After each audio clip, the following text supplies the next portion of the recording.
ఈరోజు మనం డిఆర్డిఓ వాళ్ళు తయారు చేసిన కొత్త మౌంటెడ్ గన్ సిస్టమ్ అంటే ఎంజీఎస్ గురించి కొంచెం వివరంగా చూద్దాం. ఇది 8x8 ట్రక్ మీద 155mm 52 క్యాలిబర్ హోవిట్జర్ అమర్చారు. అవును, అంటే ఇప్పుడు లడక్ లాంటి ఎత్తైన ప్రదేశాలు కానీ లేక రాజస్థాన్ ఎడారులు అక్కడ సాధారణ ఫిరంగిని తీసుకెళ్లాలంటే చాలా నెమ్మదిగా ఉంది. కానీ ఇది ఈ ఎంజీఎస్ చాలా వేగంగా వెళ్ళగలదంటుంది. దాని చలనశీలత, అది మొబిలిటీ చాలా కీలకం. ముఖ్యంగా మీరు గమనించాల్సింది దాని షూట్ అండ్ స్కూట్ కెపాబిలిటీ. అంటే అది కేవలం 15 సెకండ్లలో 3 రౌండ్లు ఫైర్ చేసి వెంటనే అక్కడి నుంచి కదిలిపోగలదు. నిమిషాల వ్యవధిలోని మళ్ళీ వేరే చోట దాడికి రెడీ అయిపోతుంది. ఆధునిక యుద్ధ తంత్రాల్లో ఇది చాలా ముఖ్యం. ఎందుకంటే శత్రువు మనల్ని టార్గెట్ చేసే లోపే మనం ప్లేస్ మారివేయచ్చు. అంటే కౌంటర్ బ్యాటరీ ఫైర్ నుంచి తప్పించుకోవచ్చు. మన డ్రోన్ల నుంచి వచ్చే సమాచారం, శాటిలైట్ ఇమేజరీ, అలాగే ముందు వైపుండే మన సైట్ ఇచ్చే డేటా, వీటన్నిటినీ వాడుకుని అత్యంత ఖచ్చితత్వంతో శత్రు లక్ష్యాలను ఛేదించగలదు. ఇందులో ఆటోమేటిక్ గన్ లేయింగ్ సిస్టమ్ ఉంది.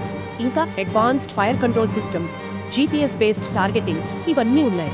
ఇవన్నీ కలిసి దీని ఖచ్చితత్వాన్ని బాగా పెంచుతాయి. ఇది మేక్ ఇన్ ఇండియాకి మంచి ఉదాహరణనే. డిఆర్డిఓ దీని డిజైన్, డెవలప్మెంట్ లో కీలక పాత్ర పోషించింది. అలాగే భారత్ ఫోర్జ్, ఎల్ఎన్టీ లాంటి మన ప్రైవేట్ కంపెనీలు కూడా ఇందులో భాగస్వాములు. దీనివల్ల విదేశీ దిగుమతుల మీద ఆధారపడడం తగ్గుతుంది. విశ్లేషణల ప్రకారం చూస్తే ఈ ఎంజీఎస్ ఒక్కో యూనిట్ తయారీ ఖర్చు సుమారు 1.7 మిలియన్లు అంట. 1.7 మిలియన్లు? అవును, ఇదే రేంజ్ లో ఉన్న విదేశీ సిస్టమ్స్ తో పోలిస్తే ఇది చాలా తక్కువ. ఉదాహరణకి ఫ్రెంచ్ సీజర్ ఉంది కదా, దాని ధర సుమారు 4.26 మిలియన్. ఇంకా స్వీడిష్ ఆర్చర్ అయితే 10 మిలియన్ల పైనే. తేడా ఉంది. అవును, చాలా. ఈ తక్కువ ధర వల్ల మన సైన్యం ఎక్కువ సంఖ్యలో వీటిని సమకూర్చుకోవచ్చు. అంతేకాదు భవిష్యత్తులో మనం రక్షణ ఉత్పత్తులను ఎగుమతి చేయడానికి కూడా ఇదొక మంచి అవకాశం కల్పిస్తుంది. అంతర్జాతీయ మార్కెట్లో కూడా పోటీ పడగలదు.